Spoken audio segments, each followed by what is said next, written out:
Today we're going to be looking at fear, and there's two types of fear. The first one we're going to look at is to do with driving lessons when you first start, and the second one is to do with taking that driving test.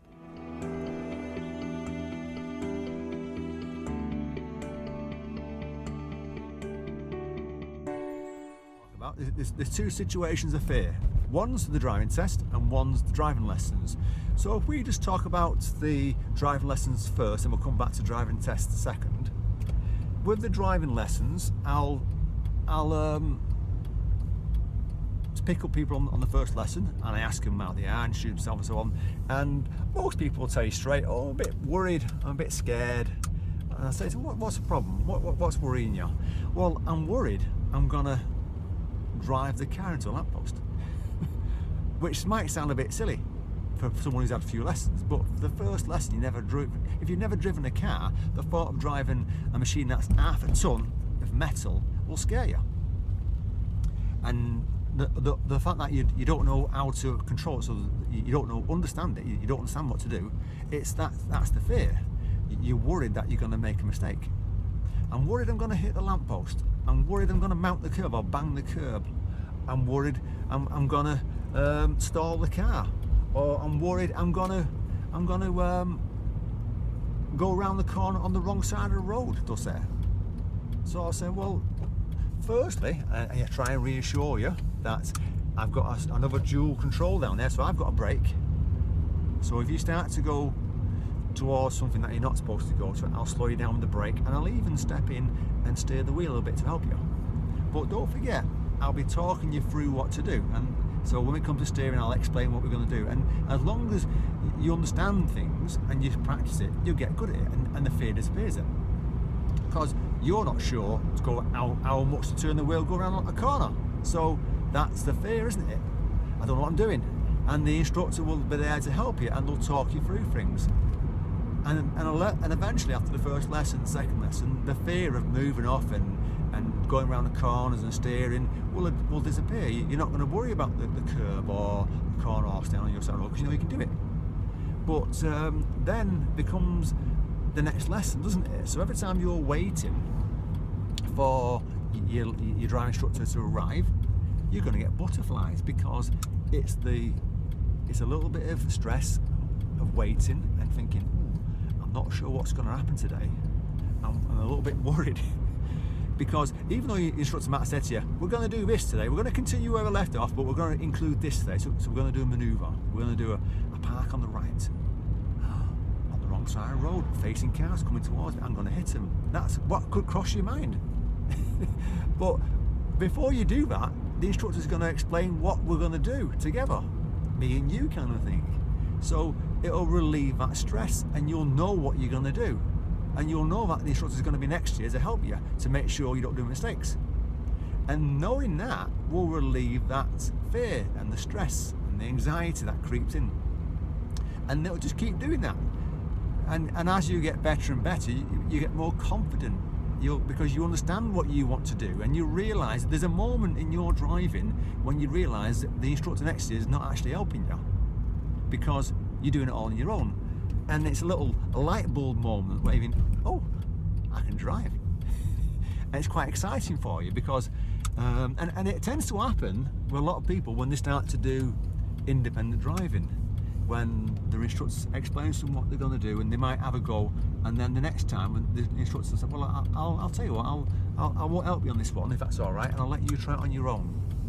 And then you realise that you can follow a sat nav for 15 minutes or 20 minutes, or you can follow signs, or you can drive through a town centre without getting stressed about it, because you know how to control the car, you know how to slow down, you know how to change gear, you know how to stop, you know how to move off, you know how to check, all these things. So all of a sudden, the fear of driving's gone. You still might get nervous every time you get in the car for the first few minutes, but the fear of driving's gone.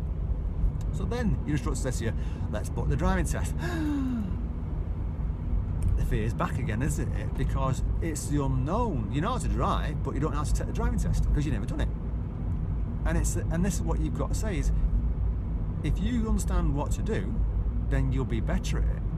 Right? And I know there's videos out there, and I do videos on mock driving tests, so you can watch them. But what you can do is prepare for it. You can read about it, read about what is expected. You can ask your instructor what's going to happen on my driving test. And they'll say to you something like, well, it lasts 40 minutes. I thought it lasts an hour and a half, long as a lesson. No, 40 minutes, is that all they'll say? That's not so bad. Because you don't know how long it lasts until someone tells you. You're thinking it lasts as long as your lesson. When you start to understand what's going to happen on the driving test itself, the knowing gives you the confidence. Right, I know what's going to happen. I know they're going to ask me to pull over 5 times. I know I'm going to do one manoeuvre. I know I'm going to do independent driving. I know I'm going to drive on some fast roads and slow roads and possibly country roads. So you know all this stuff, and all of a sudden you realise, well, actually, all I've got to do is drive like I normally drive. So knowing that information will relieve the stress, okay? But there's a little bit of added pressure there, because the pressure is you don't want to make a mistake, and that gives a bit more stress. So you can prepare for it. You can prepare for that test by taking mock tests with your instructor, or if you're lucky enough, you've got your instructor who's got another instructor who's quite happy to switch and let them take the mock test, so it looks even more realistic for you. So you can do things like that, or you can have a family member in the back of the car for 5 minutes at the beginning if the instructor allows it. So you get used to people being in the car, because that's a little bit stressful. So you prepare for that driving test, and the more you understand it, the better you get at it. And it's like when you don't pass your first driving test, because not everyone passes first time, the pass rate is quite low, surprisingly. The average pass rate, by the way, if people are wondering, is about 47 to 50% pass rate, which isn't very high when you compare to thousands of people who take it. So it means that basically if there's 2 people there, one person's going to pass, one person's going to fail, on average. But they both might pass that day, and the next test comes along, they both might fail. That's where it averages out. So when you're with your instructor and you're thinking, right, what can we do? Ask questions. What's going to happen? Get as much information about that driving test as you can. Watch videos or mock tests. Look at other channels. Do what you can to get that information right, so that you're ready. And if you're back of your mind, you're thinking, oh, I hope I don't get a manoeuvre because I'm not very good, then you practice it, because it's going to give you pressure. Otherwise, if you can go into that driving test and you can say to yourself before you go in there, all the 4 manoeuvres, I know, so I'm happy. All the driving around town centres, I'm good at, so I'm happy with that. The independent driving, sat nav or road signs, I'm good at that, so I'm fine with that. And my moving off is fine, my clutch is good, gears are good, I'm safe, my instructor's telling me I'm fine. So you know that you're going to be okay. So take all that on board to put yourself in a position where you'll pass that driving test. And if you don't pass it, you take the next one. And that's what you've got to say, is don't give yourself that much stress where I've got to do it first time. You know, I speak to people who say to me, I've got to pass because my theory runs out in 2 months and I need a job. So you're putting that much pressure on your shoulders to take that test and pass it first time.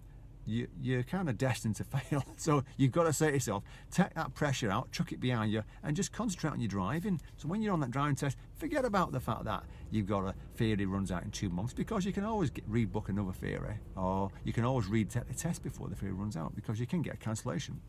So good luck with the driving lessons, good luck with the driving test, and I hope this quick video helps you to understand fear, because if you can control the fear, you'll do things better. Take care and safe driving.